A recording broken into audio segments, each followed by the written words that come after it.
Well, hello and welcome to episode 8 of About Performance, The Lives of Actors. I'm Dr. Mark Seton, and today's theme is preserving your vulnerability as an actor. And I'm very delighted to be joined by Dr. Lycia Trouton, who will be my guest interviewer, where we actually turn the tables around and she'll be interviewing me about this topic. But before we start, again, reminder, if you'd like to be part of the ongoing conversations on the lives of actors, you can use the hashtag #LivesOfActors. You can follow me on Twitter at Sense Connection, and you can follow Lycia at Lycia _Trouton. I have to practice saying that. And a reminder that if you would like to be a part of the conversation of this broadcast, you can add your chat in the square on your right of your screen. And particularly if you'd like to ask a question, if you click on the little thought bubble, it will give you the choice of chat or ask a question. You can select ask a question, and that will be particularly highlighted for Lycia to manage any of the questions that you might have for us. So without further ado, I'm going to swap to us live. And hello, everyone. It's great to have you with us again on another episode of Lives of Actors. And I'd love to now introduce you to Dr. Lycia Trouton. Good morning, Lycia, or good from Australia. Good morning. And good afternoon from Vancouver, the west coast of Canada, particularly drizzly day, which Vancouver is known for, but we've had a super summer. So great to be here, Mark, and thanks for lining me up with your 9-week program. It's been so interesting, and it's great to be here, episode number 8. So shall we just dive in? Why not? Yes. Yeah, I have lots of questions for you. Now, we've done some work together in writing. We've worked together from time to time. I had you down to Tasmania when I was head of the art department, art theory department at the university there. And I'm interested in how you came to be so committed and passionate about actors' well-being. I know you've done your doctorate on the subject, and certainly in 2006 have been known for coining the term, which is just a brilliant idea, post-traumatic, not traumatic, but post-traumatic stress syndrome. So that came into the mainstream public just a few years later, 2009-10, in the Sydney Morning Herald. I remember opening a paper and seeing the article about your work. So tell us about that. Well, the way it began, it actually goes back to just being a young performer in high school, just enjoying being in performance and being in musical theatre, and then moving on to being a bit behind the scenes in my early career, working in television production. And then as I went back to being a mature age student, doing a degree in theatre and philosophy, I then started to pay attention to this recurring theme that actors would talk at times about having difficulty letting go of a role, being haunted by a performance or haunted by a character. Sometimes they'd speak of being possessed by that character, and that really intrigued me because that had almost not just a mental question or health, but potentially a spiritual issue as well. So I'm afraid of these spiritual questions in academia, I've noticed. Well, yes. And in fact, part of my thesis was actually finding a new way that we could talk about spiritual without being judged as being conservative or religious as something that was a problem, but actually honoring those experiences that we find hard to describe in other terms. I mean, the word spirit actually means, or is really a Latin word for breath or life energy. And we know that there are similar words in other cultures, chi in China, ki in Japan, pneuma in ancient Greek language speaks of the breath or life force, and ruach, which is a Hebrew term for life force. So all these words just are attempts by human beings to describe that spiritual experience, which we... So important, the foundation of the voice. Yes, and the voice, absolutely. So with all those things around being haunted by a character, being possessed by a character. I felt it wasn't just an issue for them personally, their own physical and perhaps mental health as they work out ways to cool down or debrief from performance, and how do they manage that, because that's really a vulnerable place to be. But I also began to observe that this also had profound impacts on their family and friends. Sometimes it impacted on their relationships, where they were confused by the character they played an on-screen or on-stage romantic relationship with another actor, and then that would blur into an off-screen relationship, would isolate them from their real partners, real relationships. In fact, this was talked about last week as a challenge for Cheryl McFarren. I was going to say you should be talking about it in present tense. Yes.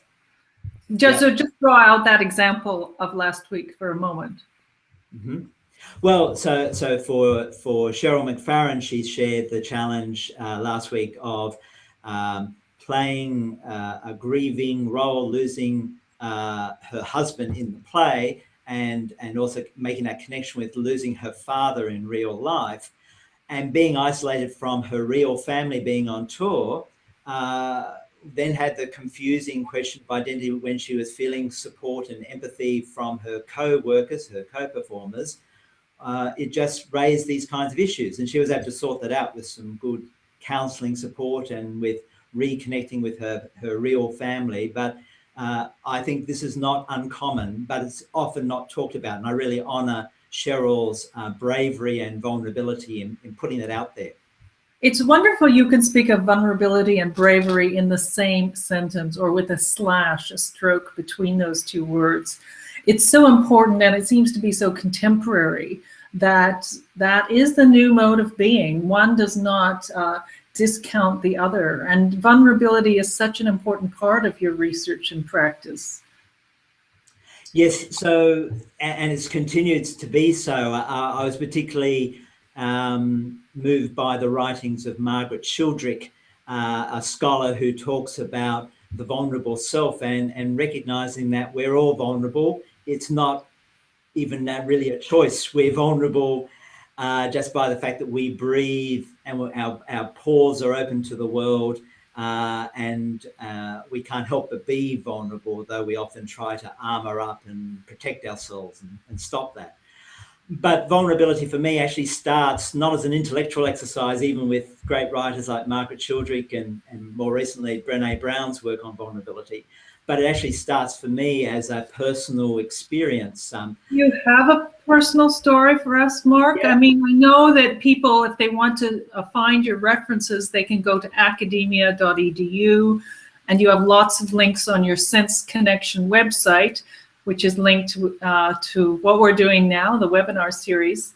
But it is important for some people. Certain people enter your research or your work, your training, this program through personal background. So what happened for you that made that a part of your life?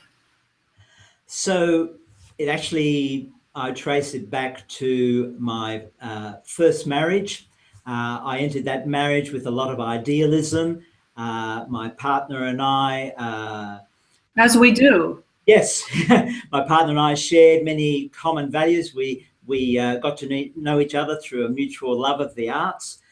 But as our relationship deepened and continued, experiences of trauma from her past and behaviours from my past about wanting to be a bit of a rescuer, of seeing a person in pain and feeling that I could be the hero with all the answers. Mr. Fix is quite common for certain men. Yeah. I mean, people have it on their internet, email address and things like that. And it's no wonder you went into this with the idea of a happy ending. We all do. Yeah. And it was that dynamic of what psychologists would call codependence, where when she was in pain, I'd be the rescuer and have this kind of cycle. But what eventually happened is that as her dealing with the trauma became more acute, she took out her pain and her anguish on me physically and emotionally, So I began to experience increasing physical violence and emotional violence, so much so that I was often literally running away from where we were living, Running having to away from home. sleep out on the streets, sleep under a bridge, or kind of catch a bit of sleep in a hotel lobby, all sorts of really strange things that I know people who experience domestic violence would understand and resonate with. Mark, mind if I interject here? Because yeah. your story, for some people, would switch genders, would be, yeah, unusual in that respect. And it's very brave of you to open out to the general public on this, which I imagine might be the first time as an academic you're showing us this side of you. Yes. Well, it's a part of me, and it's something that, in a very now productive way, informs, I hope, a compassion that I bring to this whole area of vulnerability. So a personal empathy. Yeah, and sort of an empathy around that. So just finishing off that, so we're in this crisis of me constantly returning to the relationship, even though I'm experiencing this violence and abuse. And one of the things that becomes a key that now is a really useful insight is that in the latter part of our relationship, I was able to join a choral group workshop. From my childhood on, I'd always loved singing, being in choirs, doing harmonies. And so the art rescued you, literally. Sorry? The art yes. Well, yes, it certainly had an important contribution to make in terms of bringing me that joy and reconnecting with myself and my own sense of feeling good about myself and feeling okay about myself in those moments. And community, it sounds like a community outside that isolation, that codependent isolation you talk about, which does cycle back for a lot of people. We hear it more as women, but wanting the relationship to rescue itself. So here you are in this choral group, and how many years ago was this, if you don't mind me saying? Because a lot of people would put you on a pillar. Here you are, a published author. You're out there. You're at conferences. You're doing well academically, and to have had that experience of rushing around in a chaotic no man's land, it's a very different idea, Dr. Mark Seton. So that was in the early 1990s that crisis time happened, and the crunch when I actually had, as you said, that support from feeling connected to others, my own self-esteem built up, actually gave me the courage and fresh energy to recognize that I needed to set up boundaries and really end that first marriage, end that relationship. And that was not an overnight thing, even though I literally ran away and never tried to re-salvage the relationship at a critical point in mid-1992. I still continue to experience qualities of hypervigilance, where I'd be looking around the streets as I tried to get on with my life, making sure I wouldn't accidentally bump into her or meet up with her. Even though I knew the relationship was over, the trauma was still very much a part of me. So I really identified. Did you ever have to have a restraining order or anything like that? No, didn't. Restraining orders don't necessarily work, as we know, sadly. But this gave you an idea of post-traumatic stress. And then that moved into your research, for people even to get the focus to be able to study at a high level after something like that is intense. So you entered your doctorate research on the health of not only yourself, but other people in the acting, musical and dancing world. Well, actually, the doctoral research was specifically on actors. So it was really identifying with, as what I mentioned earlier, when actors are potentially traumatized or find hard to shake off difficult roles, or even, sadly, sometimes traumatized by their actor training experience. So I, in the course of my doctoral research, participated in several acting schools curriculum, And one teacher, in describing how they wanted to help us be open and liberated and vulnerable, said that they preferred to seduce us into this openness rather than rape us. And I That's found very strong language. very strong language. And in fact, I asked some of my female students who were part of this program how they felt about such strong language. This was not just once, this was repeatedly used. And one of them said, whatever it takes to be an actor, I'm willing to do it. And I found that deeply troubling. So that's why I wanted to knew find you were documenting his semantics. Sorry? This teacher knew you were documenting their semantics. Yes. In each case, I was ethically open in saying I am documenting this process of experience. So very curious they would still be using those words. Yeah. And so what I found is, as I was trying to find a language around this, I came up with this term in 2007 for a paper, post-traumatic stress, because like experience of post-traumatic stress disorder, which were first being named when veterans returned from World War I, and it was called then shell shock. This experience was often questioned by their peers in the army. People felt ashamed to admit that they were not coping with the stresses and the trauma of the violence that they would witness firsthand or maybe even be a part of. And so PTSD was something that both army people, police, any kind of groups that deal with trauma are often found difficult to talk about because mental health is seen as a taboo subject. Well, it certainly still is. Yeah. There's issues of stigma, confidentiality, taboo. So you're trying to normalize some of this. Yes, and that was the other interesting issue. I used the term post-traumatic stress as a provocation as well as an evocation. So it was recognizing that we need to start talking about it rather than keeping it hidden, that it will be different for each individual person, just as post-traumatic stress disorder may manifest in different ways for different people because we all bring our own unique history, but also the fact that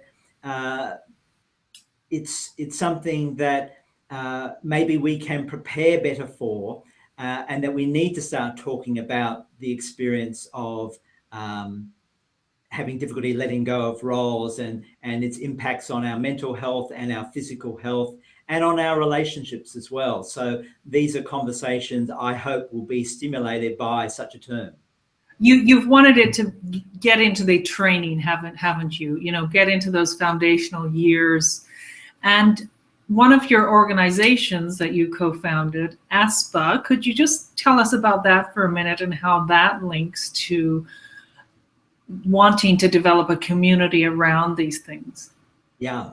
So it was interestingly, when I completed my doctorate, the key theme that emerged from my doctorate was vulnerability, and particularly how acting schools actually seek to nurture that vulnerability. And they're very good at doing that, but they're not very good at helping us look after that vulnerability and care for it. So as I researched who else in the world might be talking about this sort of thing, I was surprised to find there's so little discussion about actors' general health and well-being when you compare it to discussions of musicians' health and well-being and dancers' health and well-being. And that's possibly because the craft of the musician or the dancer is so obviously physical in the way that the work of an actor is much more profoundly hidden in the sense that it's psychological and emotional before it reveals itself in the physicality. Yes, I started out in sculpture, and I remember thinking of occupational safety and health as completely physical, completely about tools, tripping over things in the housekeeping of the studio. and was surprised to learn in a mixed interdisciplinary workshop on occupational safety and health that it involved mental well-being. So there you go. I'm glad to bring this out to the fore. You know, Toronto has an artists' health center, which is very new. And I hope they're working on some of what you are doing with actors as well. Yeah. So that's how that, looking at those, not just the mental emotional aspects for actors, which also impact on musicians and dancers in terms of performance anxiety, I then fortunately was connecting up with Australian colleagues in health for musicians and dancers, and together we formed the Australian Society for Performing Arts Healthcare. I think we need to remind the audience that. Yeah, which is ASPA. And that was in 2009, I think. Arising from that, I just made sure that I was a part of it, so that actors' health and well-being was going to be on the agenda alongside dancers and musicians, in the way that I noticed other performing arts medicine associations said they looked at actors' health and well-being, but it wasn't as much in evidence. So that was my passion. I keep on threatening to add installation artists or performance artists into that mix. I haven't got around to it yet, but I do keep that thought out there with you, Mark, especially since co-writing one of our pieces together. Now, you do have a kind of global dream for this work. You've done quantitative research. You're now getting your qualitative research out on the actors' well-being study, which is a research project, again, with a link to your website here. And what are the 7 Ps of resilient vulnerability? Maybe we could start with that before. I've asked you a lot of questions in one go here. That's okay. So I probably should just back up a bit before we. So why resilient vulnerability might be actually a good place for me to start off with, because having identified the problems and the challenges for me was, okay, we love vulnerability, we value vulnerability, and certainly those who've heard me present on this theme have sometimes been concerned that maybe I'm advocating risk aversion, about avoiding risk taking. I'm certainly not advocating that. It's more about risk management and managing our vulnerabilities. So for me, resilience was a key word, because sustainability was something I thought I was able to do in my own first marriage. And while it looked okay in the short term, in the long term, both myself and my partner were destined for a downhill crash unless one of us pulled out.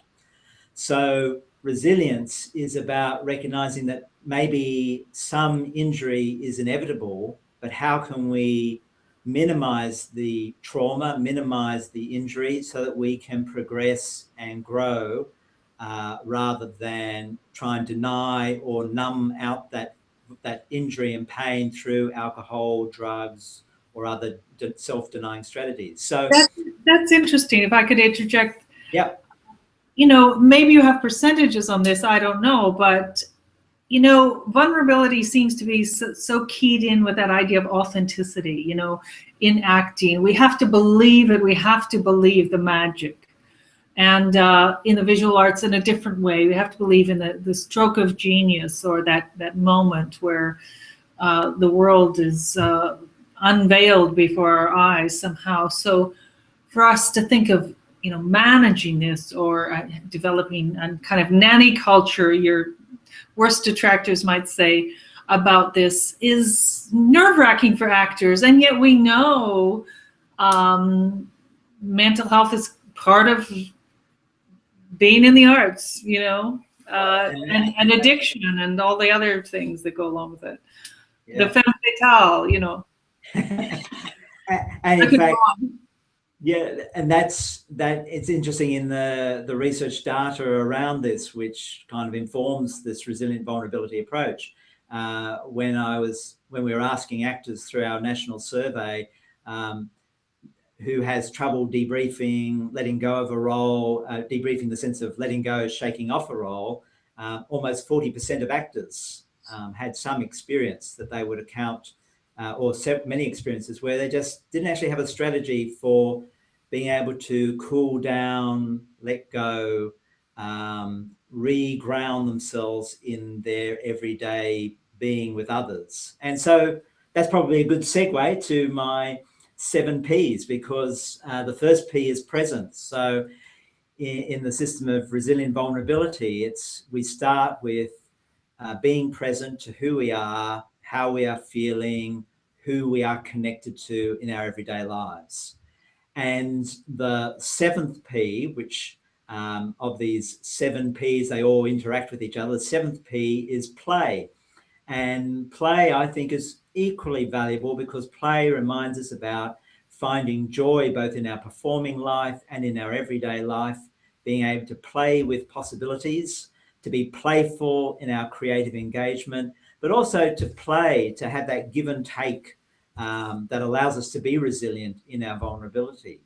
The other 5 Ps are looking at an actor's preparation. What's the training that an actor may have gone through to make this vulnerable work appear or be real and authentic without being overly costly. Then there's the question of the process. How do they approach the actual craft of performance? Because there are some methods of acting process that may be less healthy and less sustainable than others. Then there's the question of perspective. How does one's acting when you're actually on stage fit in with trying to get work? What's the industry perspective? What do other stakeholders expect of you as an actor? And is that healthy and supportive of you? And then the other one is partnership. That I found in my research into resilience from my own experience and reading, that we actually can't do resilience alone. We need significant others in our lives who will support us. So those 7 Ps for me are the system that I've been using with actors that I've been working with to give them a better experience of resilient vulnerability. So, and this leads into your training program. I mean, obviously methodologies for acting, learning acting techniques have been around for years, for hundreds of years. Most recently, particular ones in acting training school, but you're talking about the sort of the aftermath of performing that role, which is a different take, isn't it? Yes. So the training that I've been offering to individual actors and some small groups is a training that should complement whatever actor training they're doing. So I trust that the programs that I'll be offering online and subsequently in face-to-face workshops will not be seen as a kind of a judgment or a criticism of many effective and powerful acting systems, but rather as an adjunct, as another tool in the kit of the actor that allows them to have a resilient practice, that allows them to actually achieve optimal performance without this aftermath or without the need to kind of manage discomfort through addictive behaviors, which can be destructive. So I'm actually going to be offering a foundational online program of 5 sessions, which will actually dismantle some of what I call the myths of the acting industry. And that I hope will be a good foundation and will be affordable for both individual actors and also for acting schools to invite their students to do that online course. And then I've got a much larger, longer, serious course, I guess, on my resilient vulnerability program, those 7 Ps that I mentioned. And that will be initially an online program, which is designed for a person who's willing to commit some more significant finance and time to developing that skill set. And that'll be followed by 3-day live workshop, face-to-face workshop with others who share this vision for a more optimal performance approach. And there's also then the opportunity for ongoing individual consultancy if that's helpful to actors. So that's some of the resources I'm planning for the future. I'll just go into some of those. And in the first instance, you had a sort of impish, slight grin on your face about the secrets that might be revealed in this course. And then, so I want to know about that. Then you do get serious, and we know you've done a lot of research on this. You know how much book work is involved in that longer course, and is what I might want to know if I was going into it. And then the location. I know with the ASPA conferences, you used to do workshops there with interplay. And some people might want to know how your approach differs from if they were being taught by a director or an actor turned director. It's a slightly different approach, isn't it, than a producer or an agent even. So if you could just clarify those points. Thank you. Right. So if I think that, as you say, impish grin, it probably relates to my talking about these myths of the acting industry. So those myths are things like that. I see them captured in phrases that are partially true, but also may be deceptive or hide something that is not helpful for us to enact. So one of the notion is you must suffer for your art. My response to that is you may well indeed suffer for your art, but you don't have to suffer for your art. We as human beings will experience suffering in our lives, and our art is profoundly informed by our lives as human beings, but we don't have to actively seek out suffering as artists in order to be legitimate as creative practitioners. So that's one of the myths that I unpack, and other myths that can lead to a loss of control of the actor's own life is where they're being told this could be your big break if you do this, and this being something that might be asking you to go against your own personal and ethical values. It's asking you to do something that may put you at significant physical and or psychological risk. And you're being told this could be your big break if you just give in and you say yes to whatever's on offer to you. So that's like, I won't go into all the myths, but that's two of the myths that I unpack and then offer some practical steps that we can work against those myths to have a more sustainable practice. So now I'll look at your comment on your other observation, which I'm just kind of now thinking back to. What was the second theme that you? The seriousness of the longer program. Does it require book work? Right. Yeah. Telling your personal story to others. I mean, how intense does that get, and how academic? I suppose. Yes, it's not academically intense. I've certainly made sure that both these courses are designed with practical resources. Not to say that academics can't be practical. I hope I'm being practical. Does it relate to the interplay at all? Yes, and I should explain for those watching what interplay is. Interplay is a creative practice that was founded by two Americans, Cynthia Winton Henry and Phil Porter, about 20 years ago now, I think. And it's a body-based creative practice that really celebrates the playfulness and the interconnectedness of bodies.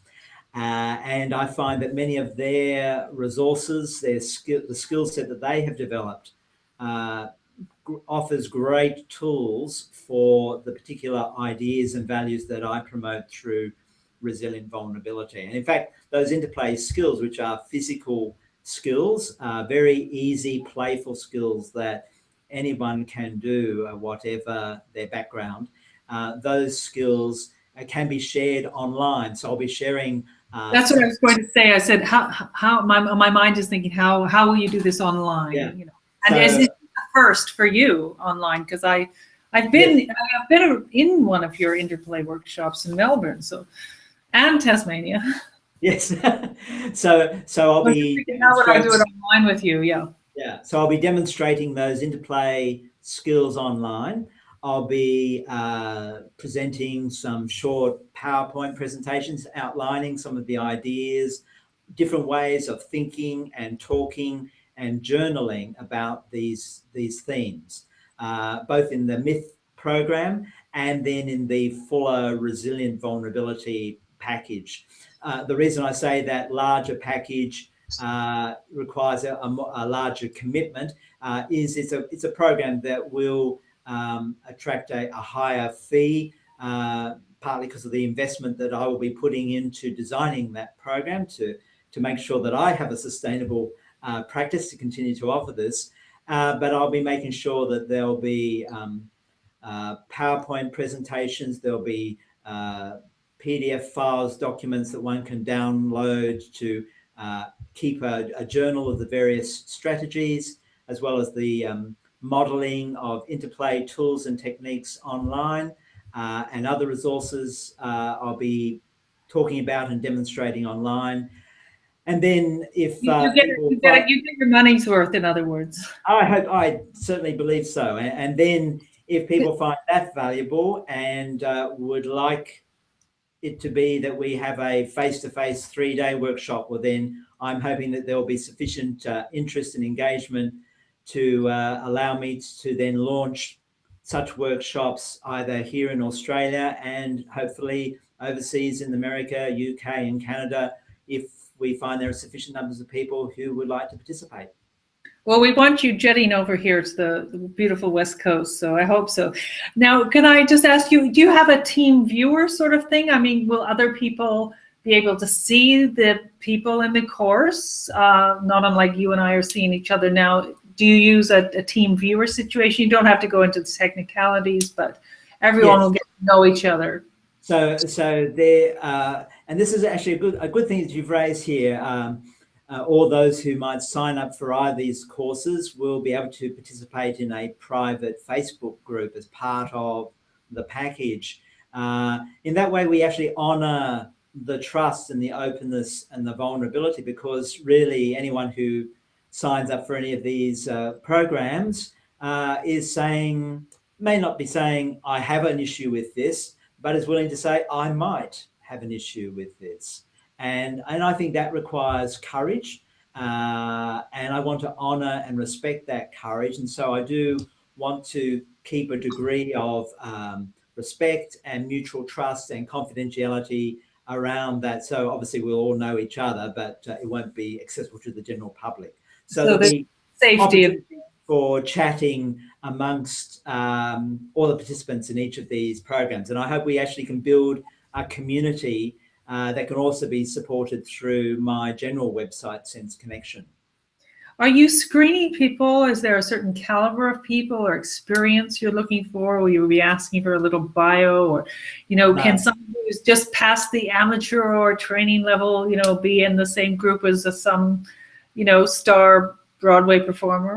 Yeah, no, there's no screening as such. Probably what there is a self-screening in a sense that takes place is that the cost of the courses, which hasn't been quite determined yet, I should say, but that cost is probably a screening thing. It actually invites you to invest, and you may not feel that you're ready to invest yet, or you feel that you are in a career position to invest yet. But I've also made, and that's what I've made, there are 2 levels of access to the course, besides all the free resources like these webinars that I'm offering now, that immediately will offer people some insights, some skills.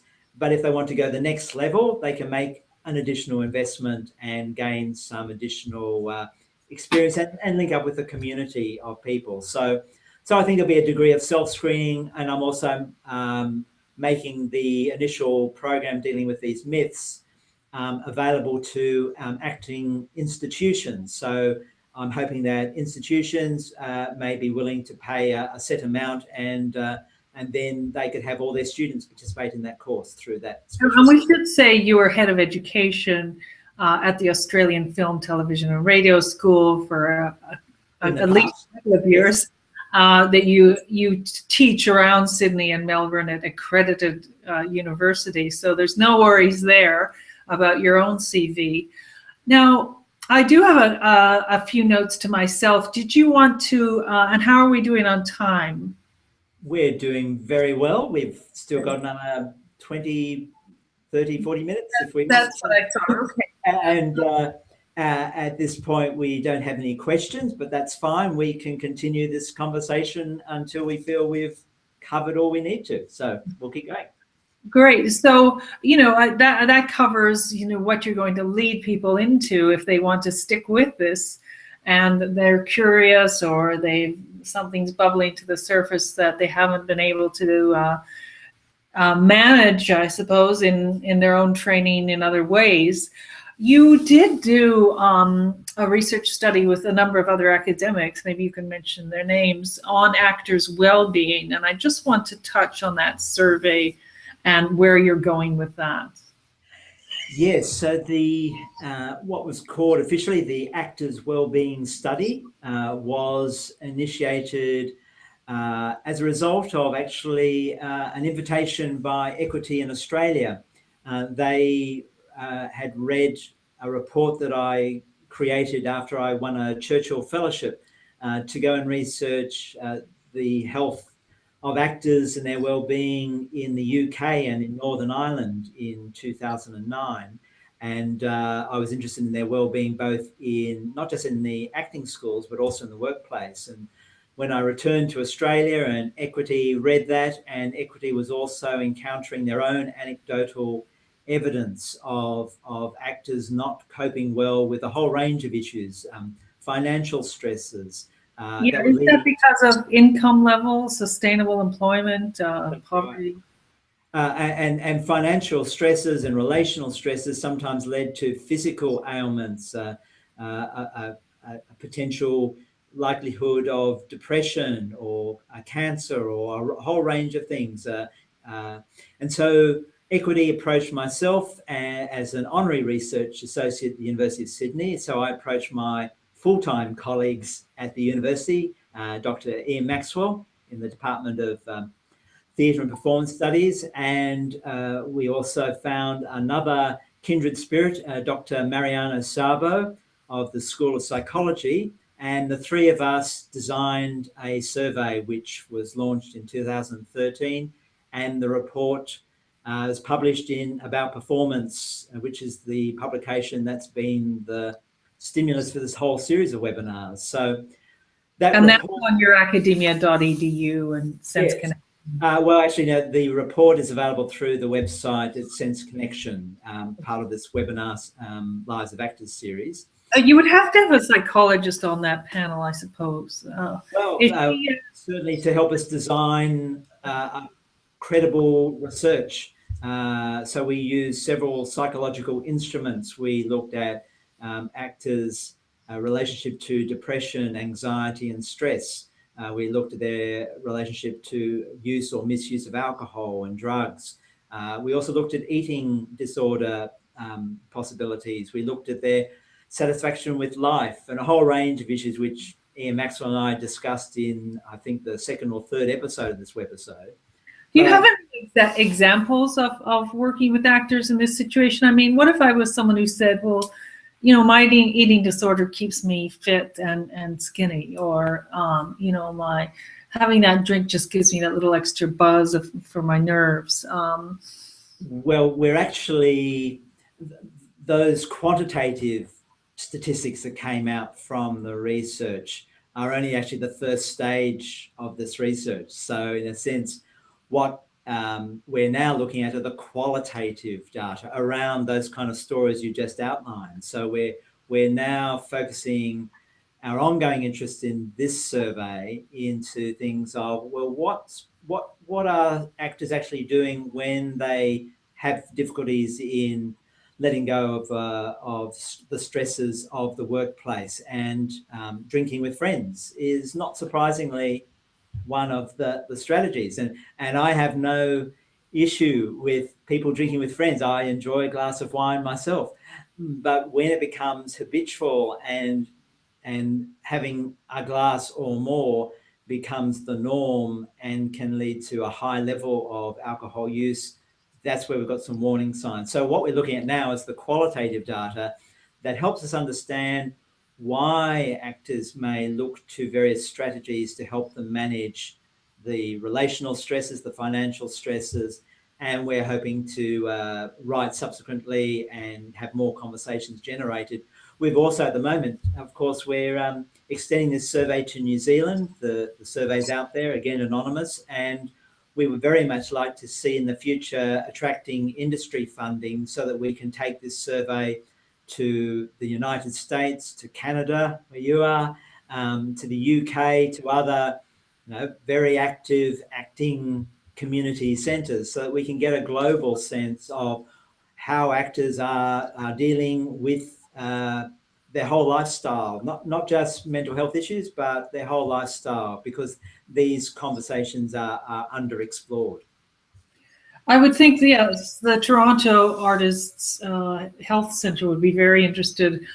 I'll have to investigate the links for you in Vancouver, but it's important. I know some people involved in the sustainability of visual artists' employment over the years, and it's such a unique industry. I mean, we're interested in these topics of life and death and all of what's in between, but how do we run a kind of so-called normal life is tricky. Now, when you talk about working with directors and producers, do you get some questions from them? And you get, are you interfering in our process? Or also, another question that comes to mind, certainly in Vancouver, is all this brain research. I mean, you might need a neuropsychologist on your program, or someone interested in cognitive issues and how that links in. To your first question, I'd probably be good to actually cite an example of how one can have a positive partnership with a director alongside actors around these health questions. So one of my earliest opportunities to provide an actor with some skills in resilient vulnerability was I worked with an actress who played the lead role in a play called Wit. The play is about an academic who is of English literature who is gradually dying of a severe cancer condition, a very aggressive cancer. And the play has her basically on the stage for an hour and a half, no breaks. And she is slowly dying, metaphorically. Monologue. It's not a monologue, no, it's interactive, but she is enacting the process of a woman gradually dying of cancer on stage over an hour and a half. So the question was, because this actress is married, has a young family, she does not want to be carrying home these experiences night after night to her 3-year-old or however old her child was. Yeah, to her family. So in discussions with her and with the active support of her director, we worked out a whole range of strategies around how she would warm up as well as cool down from each rehearsal, and as a preparation for how she'd warm up and cool down for each performance. And we also worked out various practices on stage where at certain points in the playing out of scenes, in collaboration with the director, we'd have a moment where another actress would have physical contact with her that did not seem out of place in the playing out of the scene, but in fact was also a strategy to re-energize the actress to play out the next part of the scene, so that she was being, in a sense, refueled by her fellow actors without the audience knowing that that was taking place. And that required the trust and the collaboration of the director, that the process I was offering this actor was not going to detract from her being a risk taker, being able to go to those vulnerable places that we love, that actors love to be in, but to find a sustainable, resilient way of doing that. I would have think that not only re-energizing, but grounding. Absolutely. It grounds her in that, as much as the play is a fiction, real bodies are playing these fictions all the time. That's the reality I believe in. So I'm always wary of people who might negate the kind of work that I've been proposing. And I'm not alone in this, I should say, Lycia. It's not just my thing. There's a growing group of scholars and practitioners who are now talking about this experience in terms of, sometimes it's being called an emotional hangover. Susanna Block, who created Alba Emoting, which some of the viewers may be familiar with as an acting approach. She coined the term emotional hangover back in 1993. Cheryl McFarren's doctoral research was about addressing some of these issues of cooling down and debriefing. So I'm part of a community that is advocating that we need to have this conversation, not just among actors, but with their stakeholders, the directors and producers, to particularly give actors enough time to cool down after performance, rather than kicking them out of the theatre or saying, you know, go out for with your mates for drinks. We need some other strategies to support some quiet time, some regrounding time. And I think anyone who's gone for an energy body healing massage session of some sort might understand that in their personal lives. They don't have to be an actor, but as you're saying, in theater and in art, we want very often to see the extremes of a situation played out, or an absurd situation played out, so we understand contemporary life so much more, you know, through the arts. So yes, you're part of a group of researchers that's gone back 20 years now, almost. What's the next phase as you see it? Oh, look, I think the next phase is happening now. I trust that conversations like this, the increasing frequency of articles in popular acting publications around emotional hangovers, or in my case, post-traumatic stress. The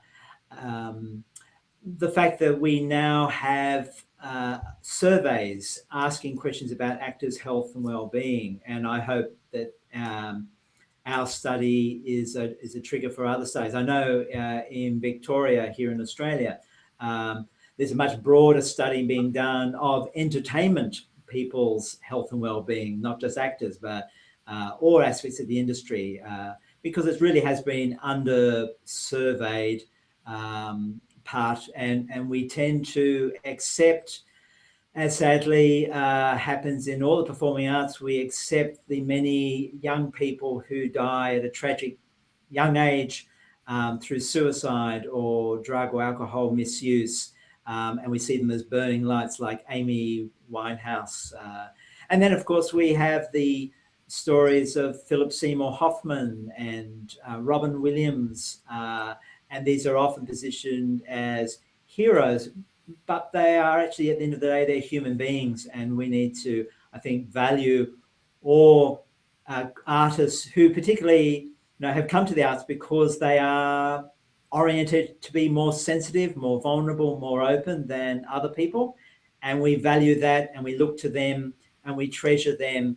So I think we should be able to also support them, because they give so much to us as human beings.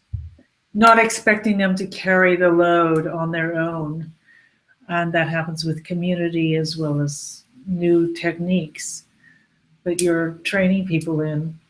Yeah, and I think also there are newer discussions yet to be had around the use of acting techniques in simulation training of police and army folk and nurses in training, because when we invite them into this dramatic world of it's as real as this, those people, those nurses in training or doctors in training, I believe also need to be given the similar tools to cool down and process and debrief after playing out what for them will become a very real scenario, unlike the actor. And in fact, many actors who get involved in simulating what are called standard patients also find themselves being surprised when they start to experience the physical symptoms of the illnesses that they're acting start to become very real for them, and that can be quite distressing. Yes, I've heard that from John Evans in Toronto. And the frontliners, police, ambulance providers, frontline providers, they're called. Yes. And also, even barristers, lawyers who deal with traumatic situations. There's now some interesting documentation that notes that they too can be traumatized indirectly. What psychologists understand and counselors understand is vicarious trauma, where you are witnessing and hearing about the traumatic experience of another, and that can traumatize you. So I've been in conversation with the Law Wellness program here in Australia, which is advocating for the mental health and well-being of lawyers, and introducing them to some of these practices of resilient vulnerability. So, we're all human beings, we're all vulnerable, and we need to find ways, particularly when we are practitioners who deal with enacting or dealing with trauma and discomfort and pain, know how to be resilient in that vulnerability. And is this also because of the new research on trauma itself? I mean, perhaps that have stemmed out, I'm just thinking in my own research from peace studies post-World War II. Is that possible? Yeah, look, I think so. In fact, there's now a debate that I haven't really kept up with, but I know I need to. There's a whole academic discussion of trauma that's occurring alongside the clinical study and of trauma. I mean, there's some great, I think, practitioners in the clinical treatment and support of those who have been traumatized. I think there's yet more research to be done about, are there ways that we can perhaps, I'm cautious to use the word prevent trauma. I don't think we can prevent trauma, but perhaps we can lessen the longer term impacts of trauma. At least that's what I believe I'm doing with actors.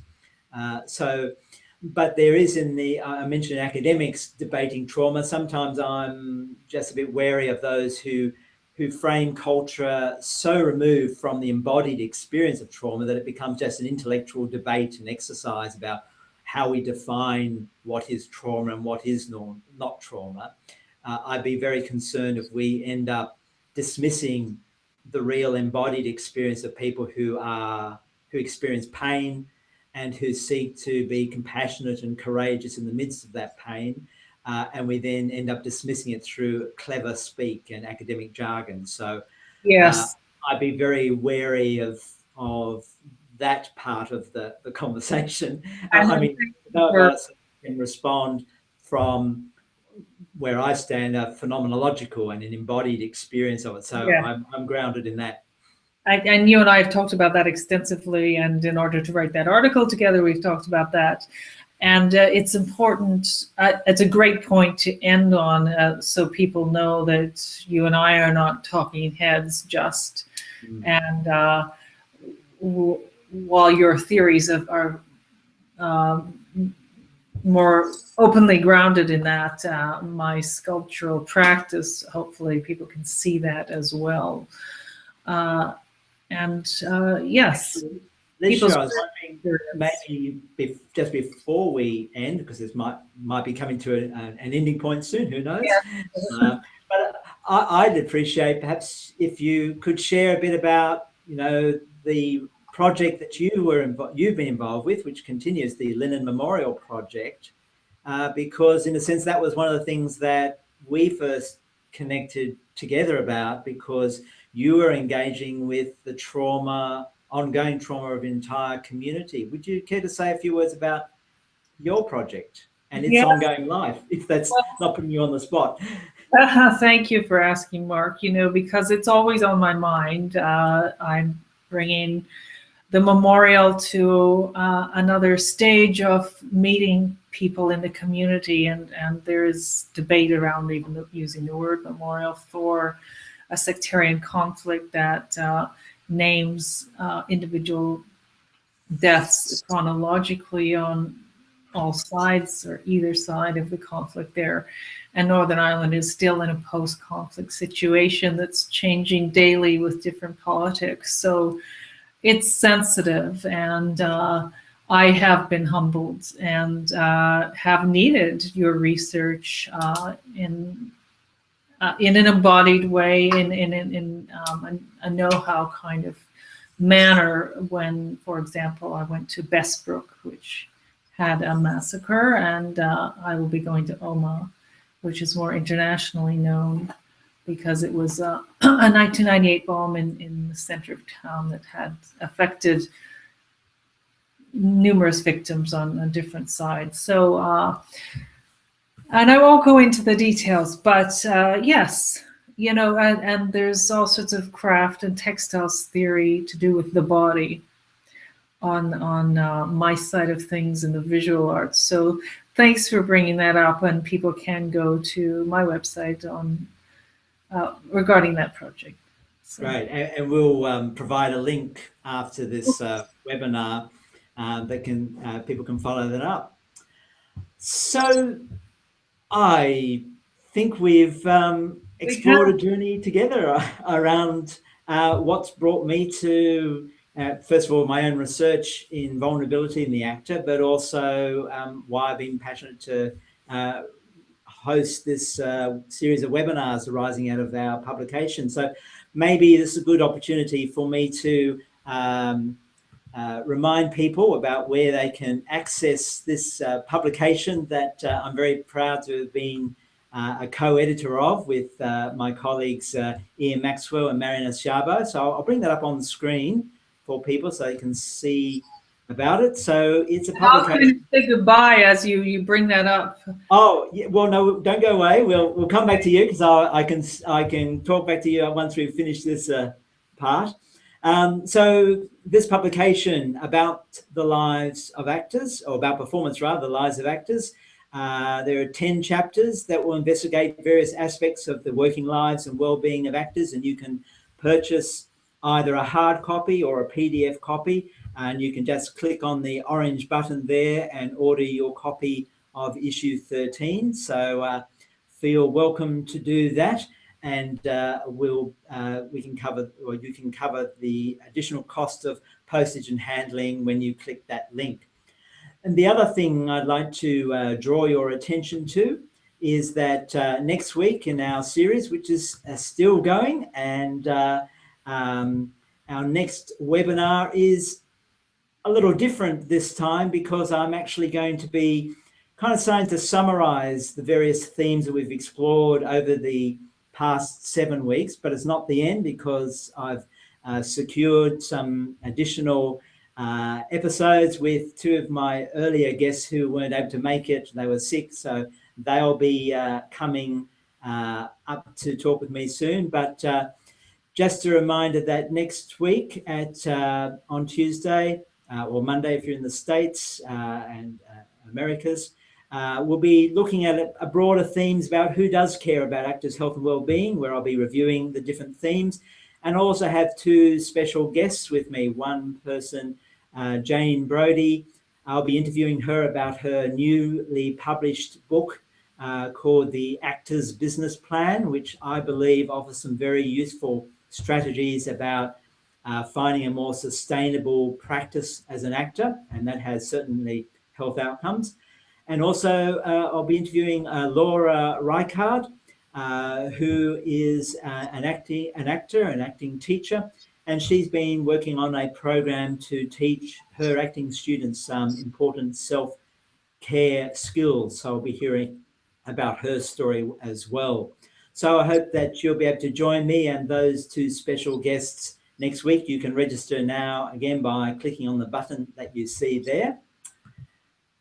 So that now brings us to the end. I'd just like to take this opportunity before I conclude with our final screen as a reminder to just say, Lycia, it's been a delight, and I'm so glad as a good friend and a research colleague of mine that you're available to interview me. Thank you. Thanks, Mark. And who knows where we'll see each other next, perhaps in New Zealand again, where Yes. you were born, let's remind people. And we enjoyed a conference there on vulnerability 1 year. So it's really been a pleasure to help tease out your wonderful research and let people know what's going on with you and how to learn more from your practice, your training, and your personal journey. Thank you for being so brave about that today. Lycia, thanks so much. So I'll now bring up our closing slide to share with everyone, and wish you all a great day or evening. Until next time, stay safe, and bye for now. Bye-bye, Mark. Thank you. Bye.